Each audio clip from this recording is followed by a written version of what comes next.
we know that the cost of living has always been excessive, but that's fine. That's almost to its credit that people continue to flock to California regardless of the cost of living. But now we hear about a lot of people, therefore money, leaving California. I don't know what the statistics are. You hear about it, but I would have to see the statistics. Maybe it's being overblown. So just the state of the way the pandemic's been handled in the state, people leaving the state. And again, I don't know if that's statistically justified, my statement there, but maybe a lot of important people, some companies leaving the state, whether that's having some kind of an impact on the Pac-12. Yeah, I think that you bring up a lot of good points. One, I don't know how many people are really leaving. I was on the 405 freeway yesterday, and I got to tell you, man, half of the state was still sitting in front of me in a traffic jam. You may think we're still in a lockdown, but I'm going to tell you, not so much. The restaurants are open. A lot of them are back open. Businesses are starting to open again. And I think here's part of what happens, and here's a telltale sign, is there was a complete shutdown in terms of having fans at any of the Pac-12 games, certainly in LA County, where things were really tight. And the director of health for LA County was really dropping the hammer on the schools last year. And the governor, Gavin Newsom, has indicated that there are going to be fans at sporting events this year. How much, we don't know yet. The interesting telltale is actually starting to come now, because high school football is going on in Southern California right now. It got pushed off from the fall. It's being played now, truncated season, 7-8 games. But because the state is only at a 2% infection rate right now, which is one of the lowest in the country, and LA County and Orange County are both below 7%, they get to play high school football now. And there are games going on. The schools have to test. All the players have to be tested every week. The state is footing the bill for it so that public schools aren't negatively impacted. Schools in urban areas aren't negatively impacted by having to test. Everyone's tests are being taken care of by the state. And so we're going to see, because there are going to be high school games at the Rose Bowl in the next few weeks with up to 20,000 fans being allowed in attendance. So now I don't know that they're really going to draw 20,000, but now we're talking about the Dodgers are going to be at least 50% full for opening day, if not more. Same thing with the Angels in Orange County.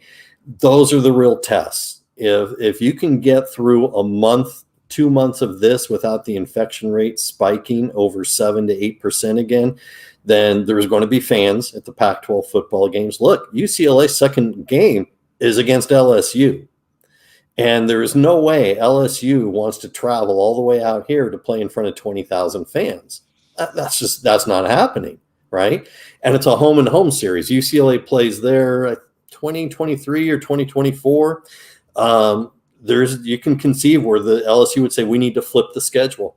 You come here this year, we'll go there in a few years instead, because they're not going to come play in front of 20,000 people. The progress is being made. It has been bumpy. It has been rocky. The politics in the state have been ugly. It's been shut down, open up, shut down over here, open up over there, open up a little, shut down again. It has been very chaotic, and really, I don't think you can find more than 10 people who are happy with the way it's gone. The vaccine production is up to where it should be for California now. They're finally getting to the second tiers beyond the frontline workers and so on.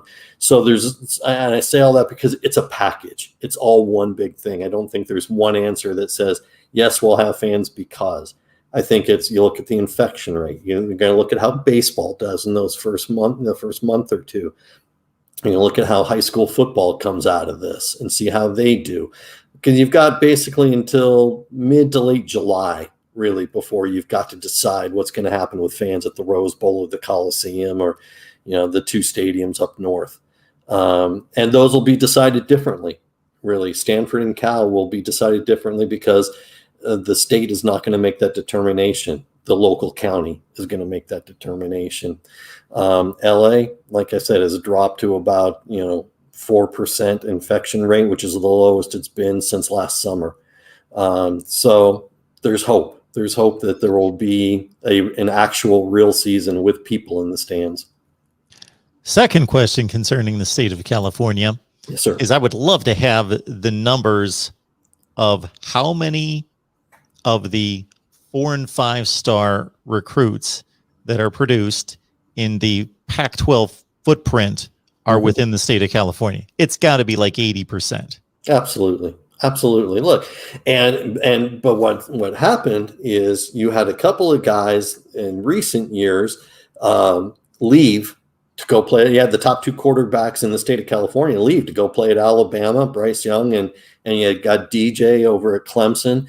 And, you notice how adeptly I avoided his last name.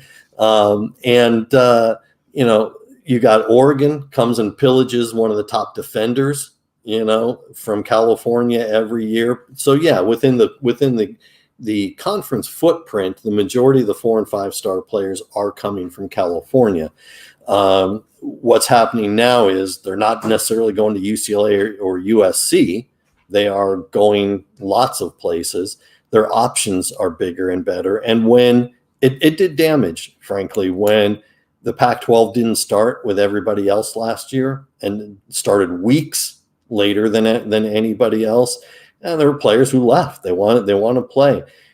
With the high schools not playing last year, there were some guys, sure, their teams are going to play in the spring, but for those elite level players who signed their letter of intent in December or in February, their colleges don't want them playing spring football at St. John Bosco or Mater Dei or wherever else. Don't want you getting hurt after you've already signed your letter of intent with us. It's different when you're playing in the spring. We prefer you skip it. So they are. A lot of the elite level players, seniors, are skipping what there is of their senior season if they didn't already early enroll at their university. So the playing in the spring, really for the high schools, turned out to be really important for the current juniors, upcoming seniors, who would have had no videotape, no flash reel for the college scouts, for a 2-year period if there weren't something this spring. So there needs to be a concerted effort to keep these guys home. You see it, but what you're also seeing is the Pac-12 has also opened up its use of the transfer portal a lot more than it had in recent years. Chip Kelly has got 6 players in this year's class out of the transfer portal. He had 4 last year. Oregon is starting to use it more. The Arizona schools using it more. So there's a balancing act that is going on with, are we really going to take 25 players in the class? How many of them are local from California? And then how many are we keeping, how many scholarship spots are we keeping open for transfer portal players now?